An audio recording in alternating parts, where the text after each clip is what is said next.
Hello, beloved. It's good to be with you and to join you for a bit of sacred reading this week. As you may know, if you've been following along, we're reading now through the Book of Ruth. We have entered the second chapter.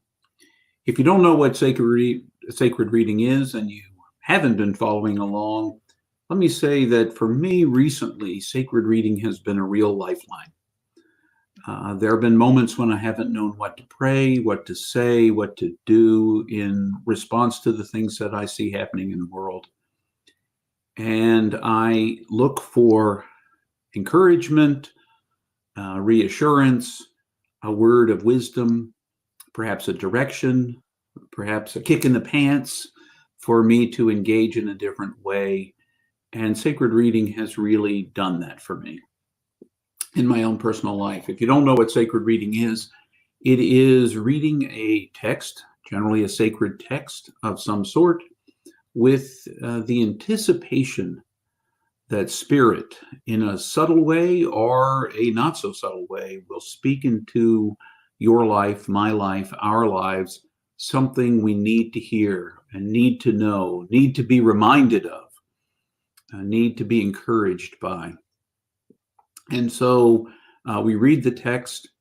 The way I do it by myself is I read it 3 times aloud, not just to myself, but aloud, listening for the sounds and perhaps any of the interesting alliterations and connections that may happen within the text. I listen for a word, a phrase, or an image that rises up in me. It's not the same as deep Bible study where you try to figure out what the original writer might have meant, what the context was, but instead you listen more deeply to say, what is this saying to me that I need to hear today? It may be one word, it may be several words, and from that you draw into your life the things that matter, perhaps that you think Spirit may want to say to you. So we're in chapter 2. We just crossed over into chapter 2 today. We're reading verses 1 through 3.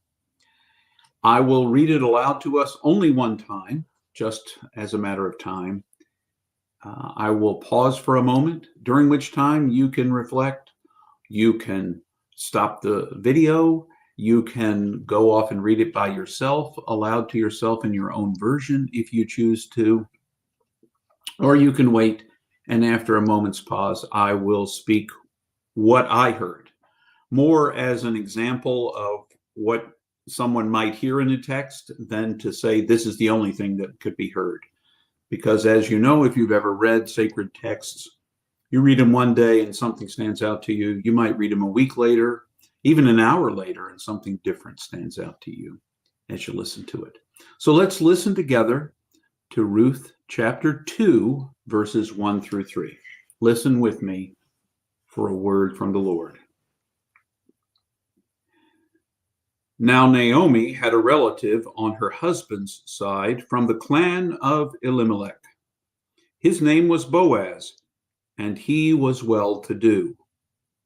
One day, Ruth the Moabite said to Naomi, "Let me go into the fields and be a gleaner, gathering the leftover grain behind anyone who will take pity on me." And Naomi said, "Go ahead, my daughter." So Ruth went out into the fields to follow the harvesters and gather the grain that they dropped. As Providence would have it, she came to the part of the field that was owned by Boaz of Elimelech's clan.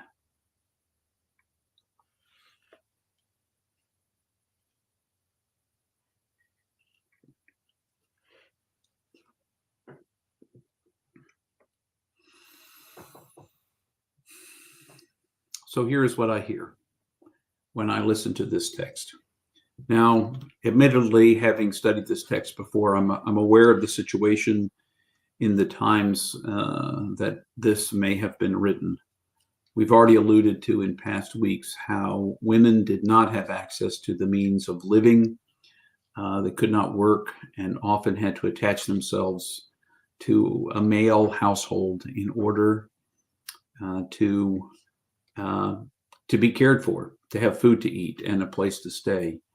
And consequently, that's where Naomi, the mother-in-law, and the daughter-in-law Ruth find themselves,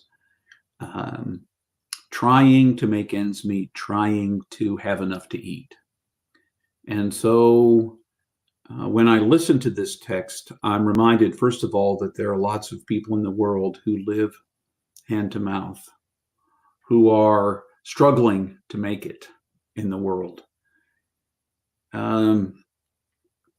Being reminded of that, it reminds me of my own responsibility to do something, whatever is mine to do within my power, to do something about that. The folks who are living on the edge deserve to be cared for. Now, as it turns out, Ruth volunteers to her mother-in-law, the older Naomi, that she will go and glean the leftovers from the fields so that they would have something to eat. Now, without going into the depth of it, we'd have to do a deep study, and that's not what Lectio Divina or sacred reading is about. But without going deeply into it, some of the early Levitical laws, the laws of the people, were to provide for and care for those who were poorer, and they were allowed to glean around the edges and the leftovers in the field, anything that dropped. And so, in order to feed their families. This, at least as I understand it, was the way that it was. And so Ruth, in her sense of responsibility for her mother-in-law, Naomi, goes out to do just that.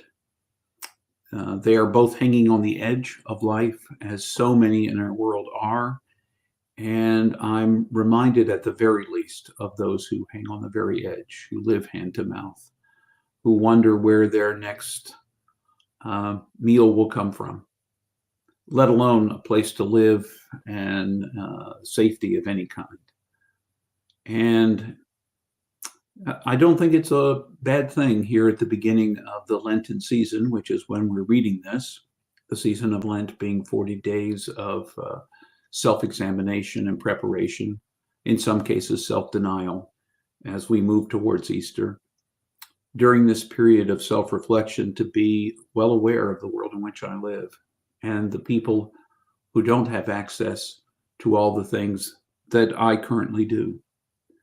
And rather than just being mindful of them, I'm called to act on their behalf in some way, along with those folks, not to those folks, but with those folks, knowing that we all matter. That's what the text said to me today. So be aware of the blessings you have in your life, the things that you carry that are gifts to you, and be aware that your calling on your life would be to do what you can to alleviate anyone else's struggles in this world as well, because we are all sharing in a common humanity.